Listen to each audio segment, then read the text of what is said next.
प्रभोच्छामि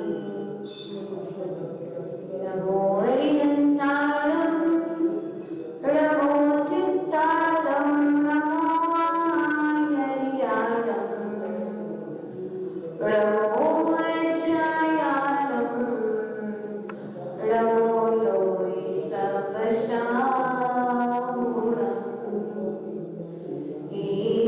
दिव्यलोचने मुनिधृतुमे नमो मे विरागोदयी परमसंस्थितुमे नमो मे विद्याविशारदयति धृतुमे नमो मे हे विरागी सिंधु गुरुवर्य तुम्हें नमो मैं हे विरागी सिंधु गुरुवर्य तुम्हें नमो मैं।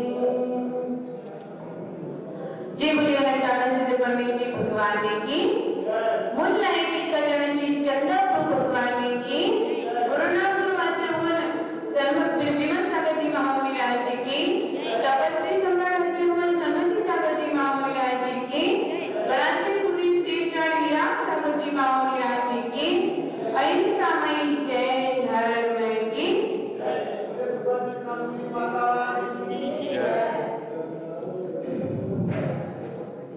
बंधुओं, जीव और कर्म। जीव यानी आत्मा, आत्मा का और कर्मों का अनादिकाल से संबंध चला आ रहा है। आपके साथ जो कर्म लगे हुए हैं, आपकी आत्मा में यदि कर्म नहीं लगे होते तो आप मुक्त हो गए होते, लेकिन आपके साथ कर्म लगे हुए हैं। आत्मा और कर्म प्रदेश, आत्मा प्रदेश और कर्म प्रदेश दूध पानी की तरह एक में मिले हुए हैं, लेकिन आचार्य भगवान कहना चाहते हैं कि यह भले ही एक दूसरे से मिले हुए हैं। दूध में शक्कर मिली हुई है, लेकिन दूध का स्वभाव अलग है, शक्कर का स्वभाव अलग है, आत्मा का स्वभाव अलग है, कर्म का स्वभाव अलग है। कर्म आत्मा रूप नहीं है, आत्मा कर्म रूप नहीं है।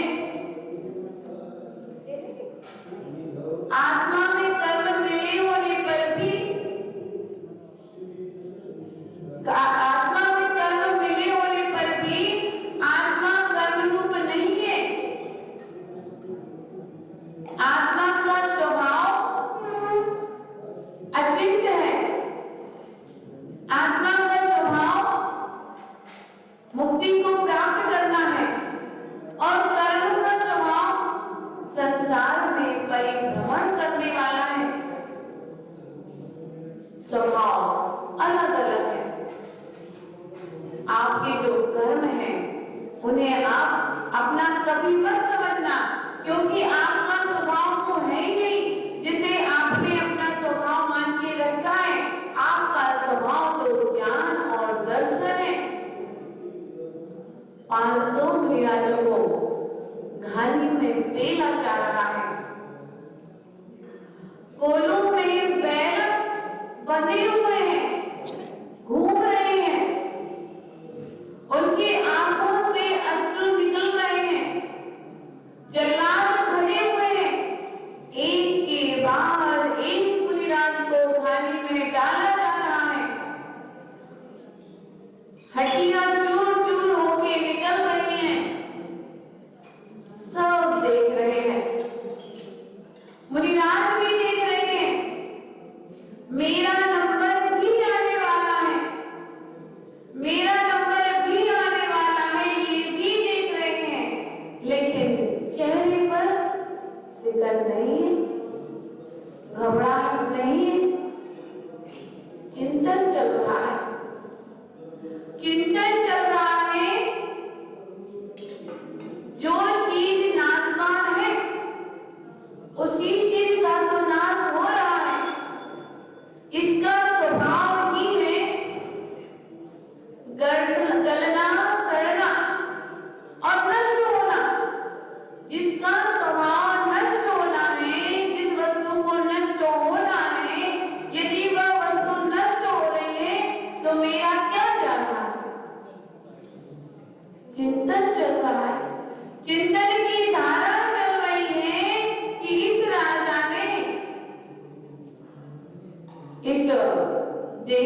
नष्ट करने का तो विचार बनाया, मेरी आत्मा को तो ये छू ही नहीं सकता, मेरी आत्मा को तो ये नष्ट कर ही नहीं सकता।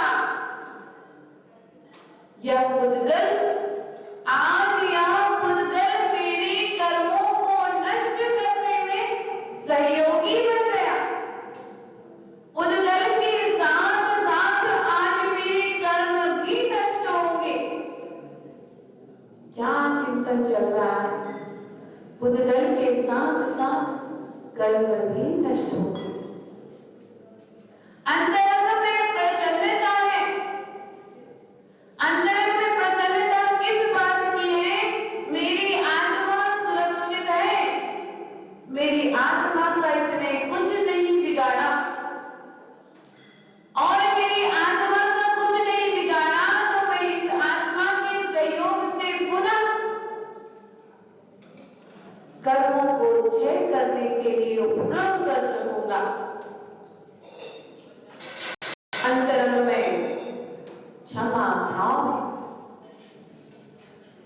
जिस स्प्रिंग में, स्प्रिंग जानते हैं ना, जिस स्प्रिंग में वजन रख दिया जाता है, दबा दी जाती है, वजनदार चीज रखी जाती है, वह स्प्रिंग दब जाती है। और जिस स्प्रिंग में हल्की चीज रखी जाए तो वह ऊपर उछाल देती है। दबा दिया है, अपनी कसाइयों को दबा दिया है। क्षमा के वजन से कसाइयों को दबा दिया है।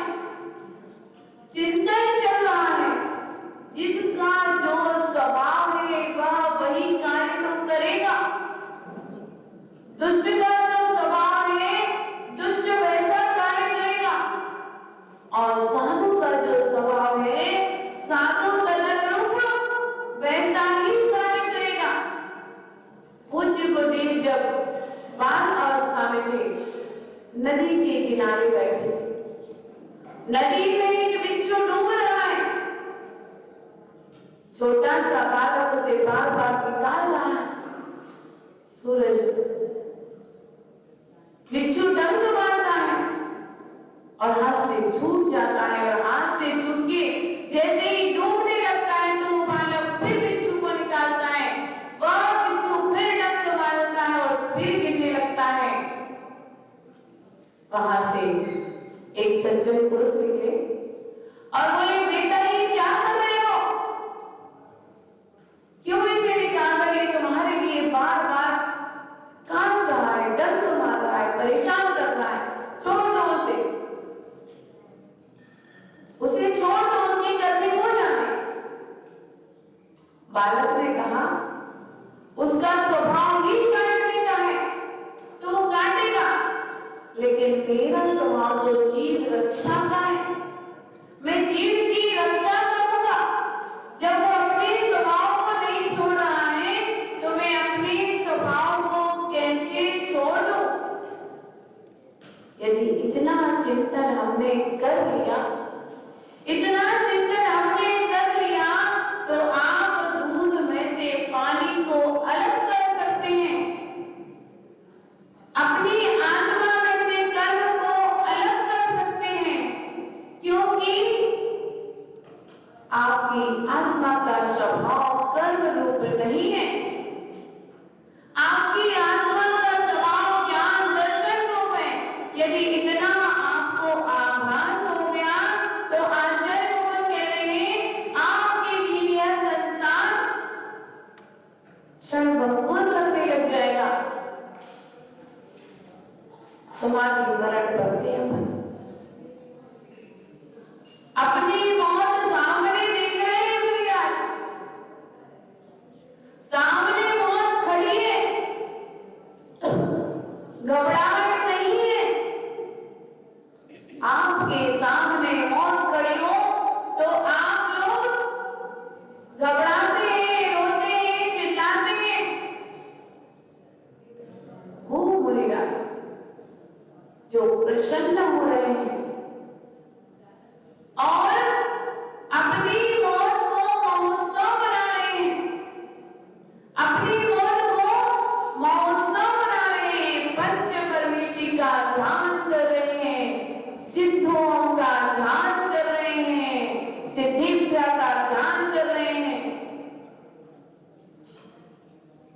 अपने स्वभाव की पहचान कर रहे हैं।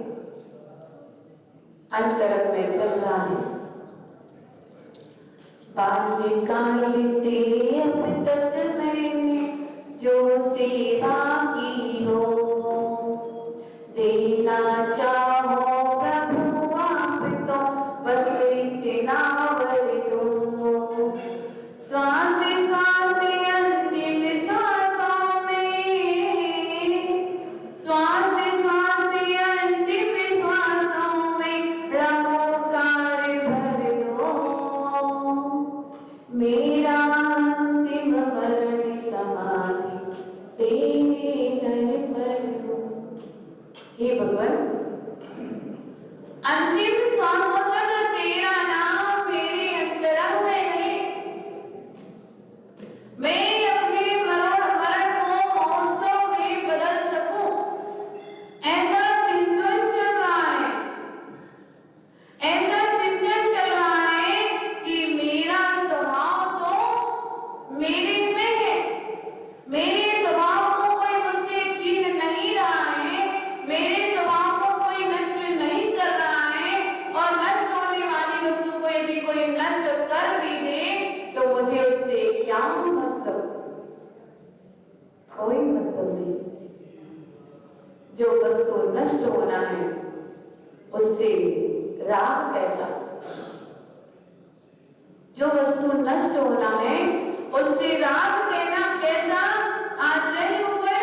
इसीलिए आपके लिए समझाने की कोशिश कर रहे हैं तत्वसार के माध्यम से। जम सवियम तज्जम सवियप्पम वैतयभियप्पम सवियप्पम सासवयम ऋदासवम विगयसकपम। आचार्य भगवान कह रहे हैं कि स्वगत तत्व और परगत तत्व। स्वगत तत्व स्वतत्व है, वह सविकल्प तथा अविकल्प की भेद से दो प्रकार का है। सविकल्प स्वतत्व आश्रय सहित है और संकल्प रहित निर्विकल्प स्वतत्व आश्रय रहित है।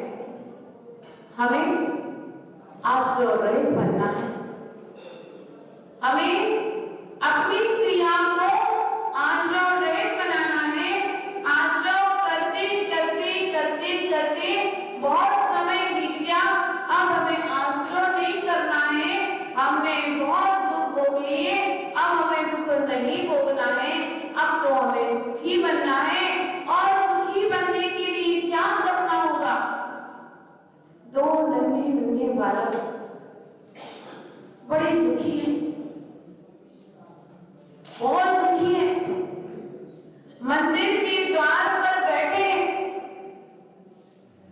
आपस में चर्चा चल रही है। भाई, अपने माता पिता के गुजर जाने के बाद अपनी संपत्ति को हमारे रिश्तेदारों ने सब छीन लिया। हमारे पास कुछ भी नहीं बचा। यहाँ तक कि हमारे मकान से भी हमें निकाल दिया गया। आज हम बेसहारा होकर मंदिर के द्वार पर बैठे। हम क्या करें? छोटा भैया घबरा रहा है, बड़ा भैया संभाल रहा है। भाई, क्यों दुखी हो रहे हो? हम दुख में भी खुश होने का प्रयास करें। यदि हम घर में ही बैठे रहते, यदि हम घर में ही बैठे रहेंगे तो कुछ करने का सोचेंगे नहीं। आज हमें घर से बाहर निकलने का अवसर मिला है, कुछ कर दिखाने का अवसर मिला है। घबराओ नहीं, कुछ ऐसा करेंगे, कुछ ऐसा करेंगे जिससे हमारे पास सुख ही सुख हो जाए। इतने में एक राजा की टोली आई। राजा मंदिर में आया था विशेष पूजा और विशेष अर्चना के लिए। विशेष पूजा और विशेष अर्चना किस लिए थी?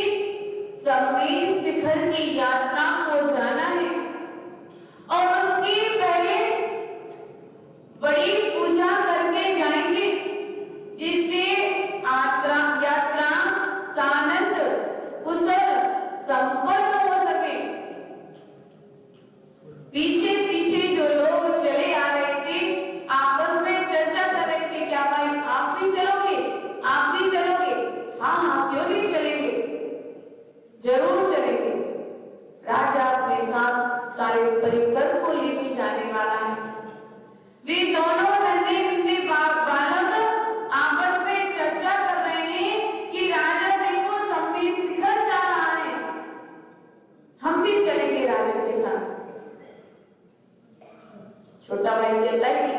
राजा हमें ले जाएगा क्या? क्यों नहीं ले जाएगा? बिल्कुल लेके जाएगा, पर राजा से प्रार्थना करेंगे।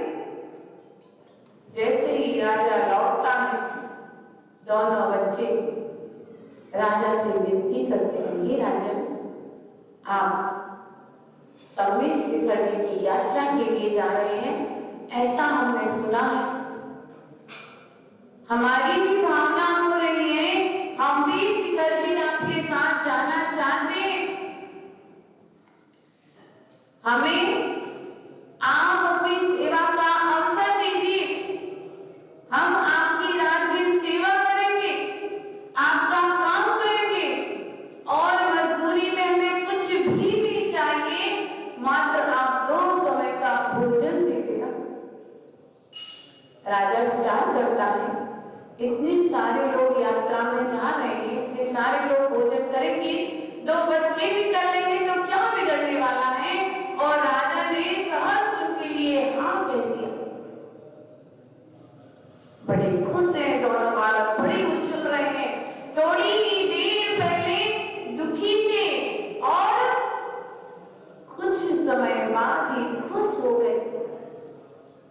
अपने हौसले को मजबूत रखना चाहिए, घबराना नहीं चाहिए। विपत्ति तो हर समय अपने सामने खड़ी है, लेकिन यदि विपत्ति के समय में हम घबरा गए, हाथ पे हाथ रख के बैठ गए, तो कुछ भी होने वाला नहीं है।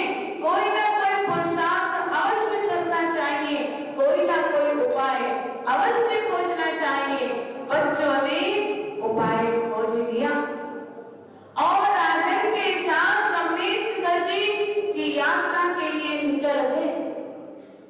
दोनों बालक राजा की खूब सेवा करते, खूब ध्यान रखते, हर समय राजा के आगे पीछे रहते, हर समय राजा का खूब ध्यान रखते। राजा उन दोनों बालकों से बहुत प्रसन्न रहने लगा, खूब प्रसन्न रहने लगा। सारे परिकर में उन दोनों बालकों की खूब चर्चा होने लगी। बड़ी खुशी और हर्षोल्लास के साथ यात्रा चलती रही, चलती रही, चलती रही, और चलते चलते संगमेश शिखर जी पहुंच गए। जब संगमेश शिखर जी पहुंच गए, तब उन बालकों के लिए राजा के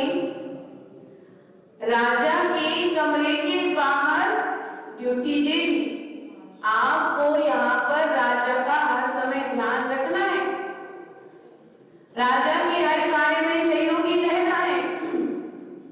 दोनों बालक हर समय राजा की सेवा करते।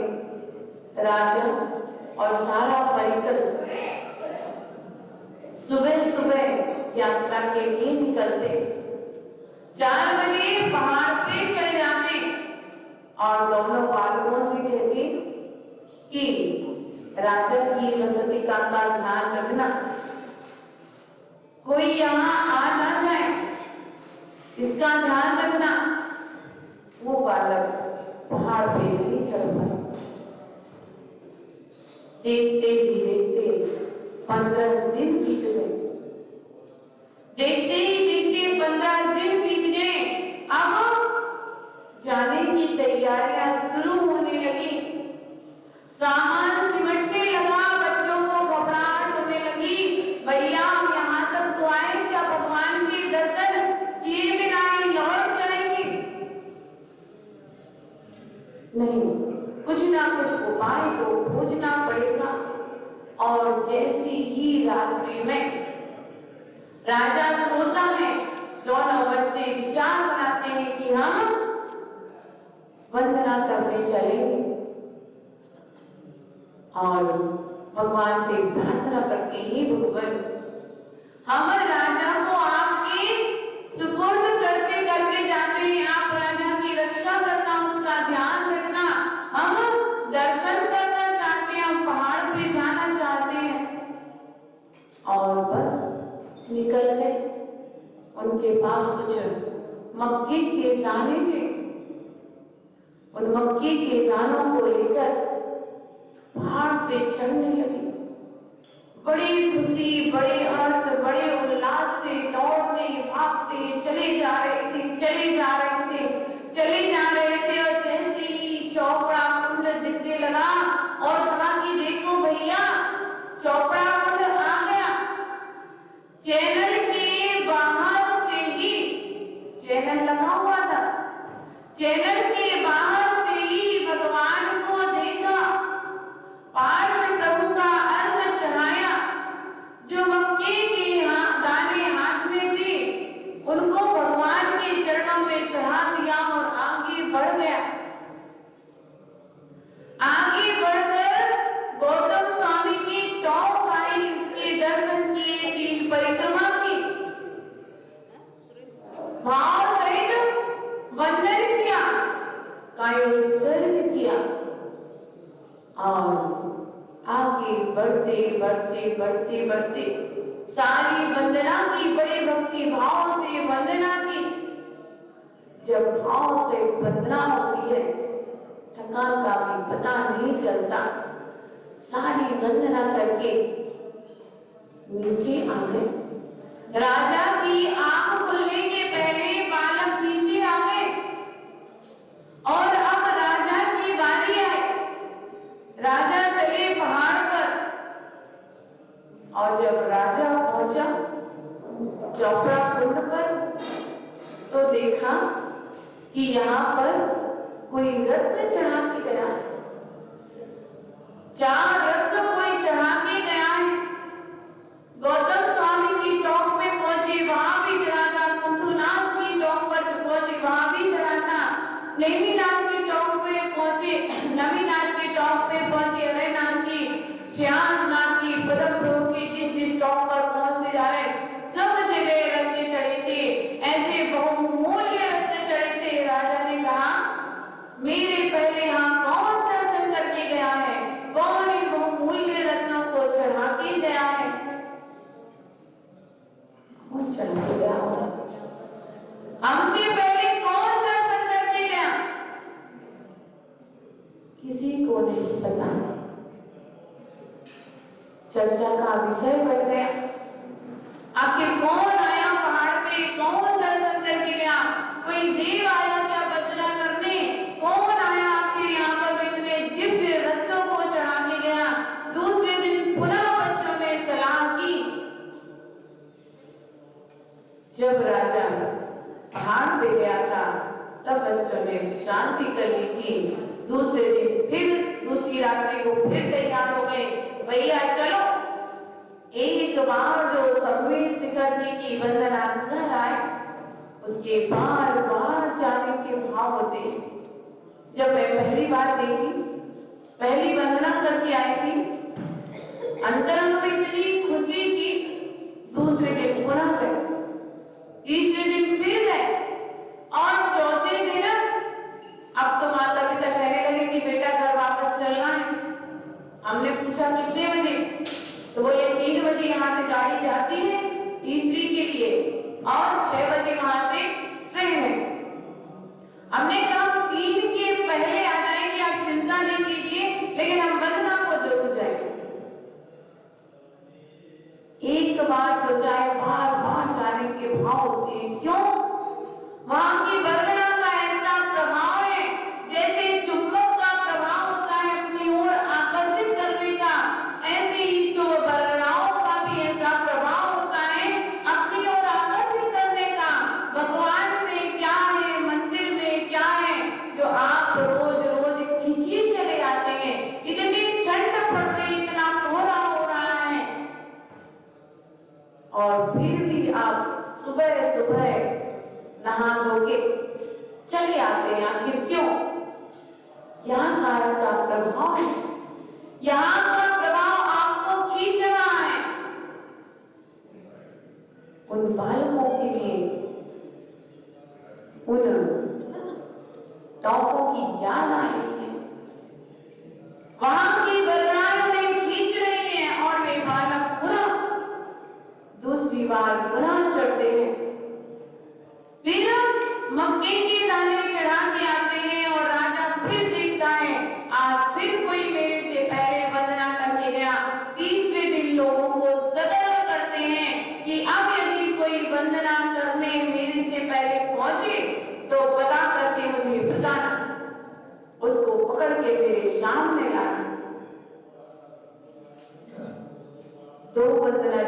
हो गई हो, उसके भाव तीसरी वंदना के नहीं होंगे क्या?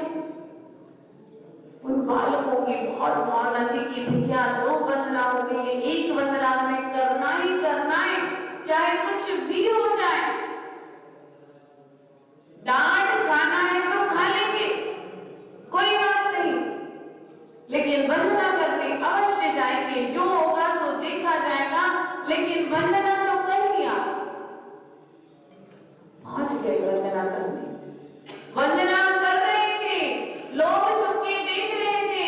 बच्चों ने थैली में से मक्की के दाने निकाले और भगवान को अर्घ चढ़ाया, और जब बच्चे वापस लौट गए तब मक्के के दाने रत्न हो गए। लोगों को देखकर बहुत आश्चर्य हुआ, बड़ा आश्चर्य हुआ। जब राजा के पास यह बात पहुंची, राजा ने बालकों को बुलवाया। वंदना करने गए थे? जी महाराज, वंदना करने गए थे, क्या चढ़ा के आए थे? थैली दिखा देते हैं, बचे हुए कुछ मक्के के दाने थे। हमारे पास क्या है? हमारे पास कुछ भी नहीं है, थोड़े से मक्के के दाने रखे थे, बस उन्हें ही हम चढ़ा के आते थे। बताइए, बच्चों के स्वभाव, बच्चों के भाव इतने निर्मल थे कि मक्के के दाने भी रत्न बन गए। जब बाहर की पौधगलित वस्तु रत्न बन सकती है, चमक सकती है, महक सकती है, तो आचार्य भगवान कह रहे हैं कि हे भव्यात्मा, हे ज्ञानी जीवों, आपका भी तो ऐसा ही स्वभाव है। आप इस आत्मा को भी शुद्ध बनाओ, इस आत्मा को भी महकाओ, इस आत्मा को भी जगाओ। यह आत्मा भी तुम्हारी बहुत सुंदर है। अभी यह आपको कर्म कालिमा से सही दिख रही है, लेकिन वास्तविक इसका स्वभाव उज्जवल है, वास्तविक में इसका स्वभाव निर्मल है, वास्तविक में यह बहुत रूपवान है। कोयला यदि खदान में है, पत्थर वाला कोयला खदान में है और बहुत समय तक खदान में है, तो कभी कभी वैज्ञानिक दृष्टि से कह रहे हैं, कभी कभी खदान का पत्थर भी हीरा बन जाता है। कभी कभी खदान का पत्थर भी हीरा बन जाता है। फिर आपकी आत्मा हीरा क्यों नहीं बन सकती? आपकी आत्मा भी हीरे के समान उज्जवल है, हीरे के समान दिव्य है। पौधगलित से अपौधगलित की अपन तुलना नहीं कर सकते, करना भी नहीं चाहिए, लेकिन उदाहरण से समझाने का प्रयास कर रहे हैं। समझना है, उस रूप में परिणत होना है, अपने स्वभाव को जानना है। आपका स्वभाव जो आप मान के बैठे हैं, वह आपका स्वभाव नहीं है। आचार्य भगवान कह रहे हैं कि उस स्वभाव को प्राप्त करने के लिए हमें क्या करना होगा? तो अगली गाथा में आचार्य भगवान कह रहे हैं, इनके विषय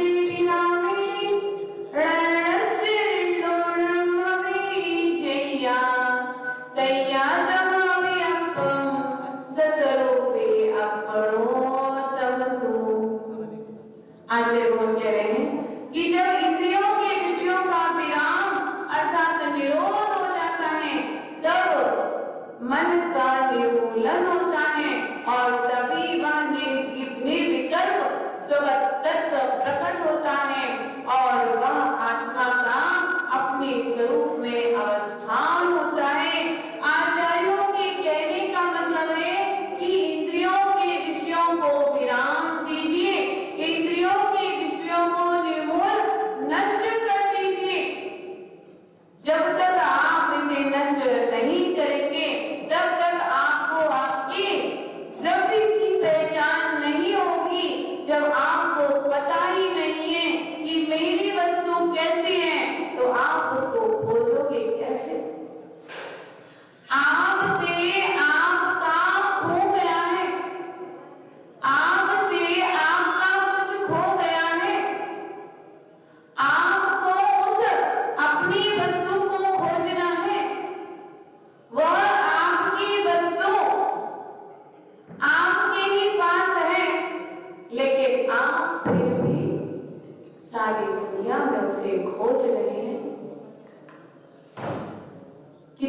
अज्ञानता है जीव की। व्याकरण में कहावत है, बगल में मोड़ा और सारे में ढिंढोरा, नगर में ढिंढोरा है। आपकी वस्तु आपके पास है और आप सब जगह उसको ढूंढने के लिए निकले हुए हैं, प्रयास कर रहे हैं, लेकिन आचार्य भगवान कह रहे हैं कहीं जाने की आवश्यकता नहीं है। अपने आप में एक बार उसको खोजने की कोशिश तो कीजिए। यहाँ पर आचार्य भगवान समझा रहे हैं कि जो भाव है वह तत्व है, जो सारभूत है वह तत्व सार है।